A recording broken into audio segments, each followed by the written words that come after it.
Welcome to What the Flick, everybody. Ben Mankiewicz, Alonso Duralde, Christy Lemire. It's a light week. It's but a packed one. It's filled, that's right. It's we packed. find substance. It's packed with things that we won't remember we saw 3 months ago. We begin with movie 43. We're not going to forget this one. No, this one is unforgettable. But hated universally. But one of the exceptions is right here with us today. Alonso Duralde, I'm very eager to hear you make a case. Yes, the first line of my obituary is going to be the guy who gave a positive review to movie 43.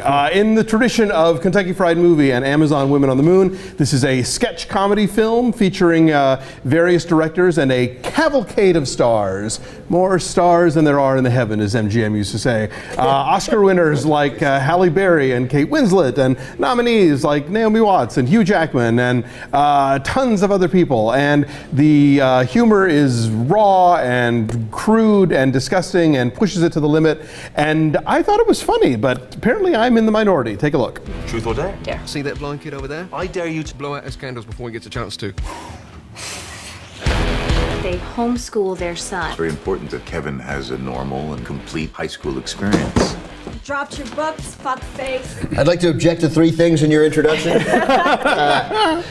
not in the tradition of Kentucky Fried Movie, which is funny.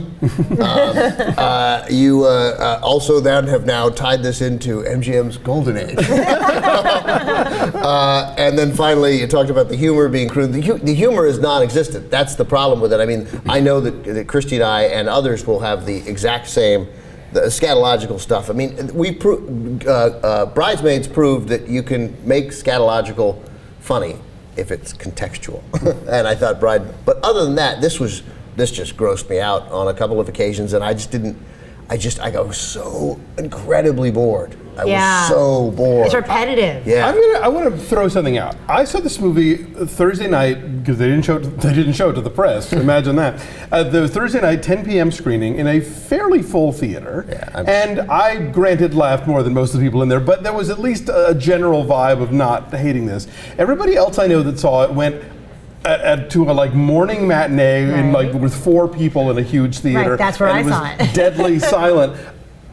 I think there's a possibility that I think by the way, in the right room with the right folks, it becomes less of a burden than if you're the tumbleweeds are rolling through. I would totally agree, because I think there's that sort of, even if it's sort of the shared experience of what are we seeing watching together. I mean, if you pick 25 of my friends and their wives and we all watched this together and we were forced to, on gunpoint. Right, I know, but you'd at least have this moment. Like if you and I had seen it together, we would have had a moment. But you know what I would we'd do. We'd looked at each other and we'd be like, oh, please. You know which one I'm talking about, too. Yeah, I'm not, spoilers, F it. No, There's a whole thing no, where Chris Pratt is going to poop on Anna Faris. And I guess it's romantic because they're married in real life.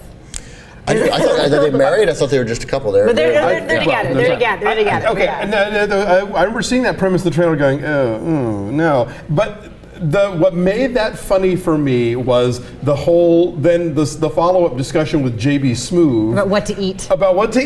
And about the difference between shitting on someone, you do that to whores. Pooping on someone is when you love them. Yeah. I laughed, and that's my only defense here. Because this stuff is either it's funny or it's not funny.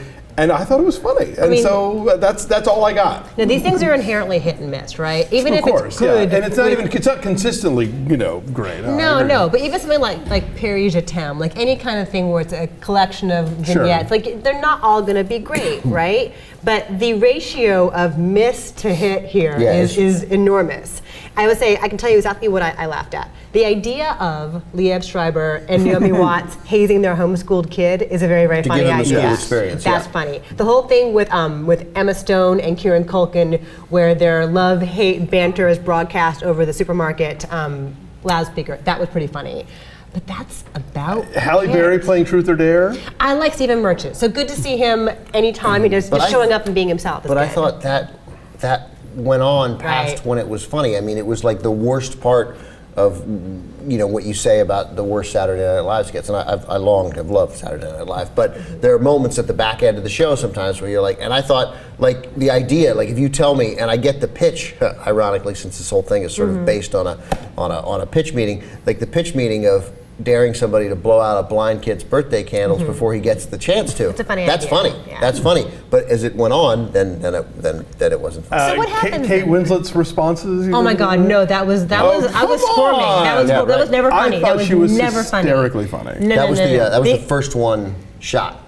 Right. 4 years ago. And that's what they showed to other people. They got other people Yeah. to say yes to this based on the Hugh Jackman balls on the next sketch. So it's this. What's the guy's name? Peter Farrelly? No, A lot of people. Charles Wessler is the co-producer, Right. and apparently I read a bunch of interviews when I got back last night, and You did your homework. Wessler Wow. is the guy who knows everybody. Wessler has been a producer for a long time, and he knows Eddie Murphy, he knows George Clooney, he knows Richard Gere. They all like him, and he was the guy who really closed the deal on these guys and tried to get them to do it. So, and like Richard Gere, they flew 3,000 miles for. Like, he clearly didn't want to do it, but they They forced him. but they managed to get him to do it. That's one of the weaker ones, I would say. The for eye sure. babe? Yeah. Well, yeah, but it was right. It wasn't. It only mangled penises. It wasn't gross. You don't see the penis. Right, you don't mangling. see it. Exactly. It's implied. Great for this movie. Clooney was asked also and said famously, "Fuck off." Right. Yes. And I think he is patting himself on the back, as he probably does most days. Yes, as well he should. But you know what? I mean, maybe it was fun to have a departure from the serious roles they're known for like a day, right? But what's really, really telling is that when this thing finally came out, when it was time for the premiere, nobody came. Like, we covered it, and supposedly it was one of the worst premieres we've ever covered because only Common and Sean William Scott would stop and talk. Chloe Grace Moretz was there and just kept breezing by everybody. She didn't have any time to talk to anybody. So now they're all embarrassed by it. Now they But don't you do know press what? for it. I would say this. One of the best movies Gerard Butler has ever made. And not one but two roles. It's definitely the best movie. It wasn't this year. Too bad. 'Cause In the it's- past year. It's definitely his best movie in the past year. There There's you no go. question. All right, should we do numbers? yeah. Or is there any more insight we can glean? There was I can't remember. There was one I actually wanted to. I can't believe I have another point to make about this movie that I was going to, but I forgot. But I think people they'll probably be okay without this point.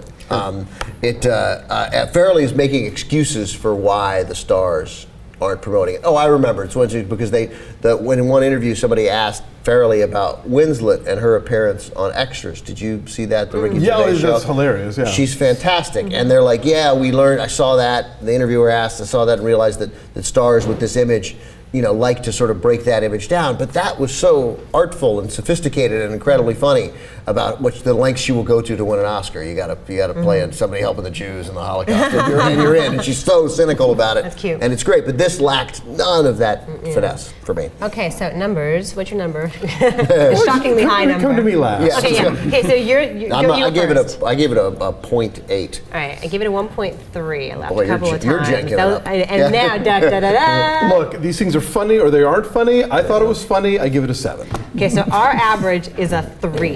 Woo! But on the tomato meter, it's 4%, right? There are literally 2 critics who like it, and you are one of them. That's right. Thank you, America. If you were a fan of MGM in its heyday, Don't see this. you'll love 43 the movie.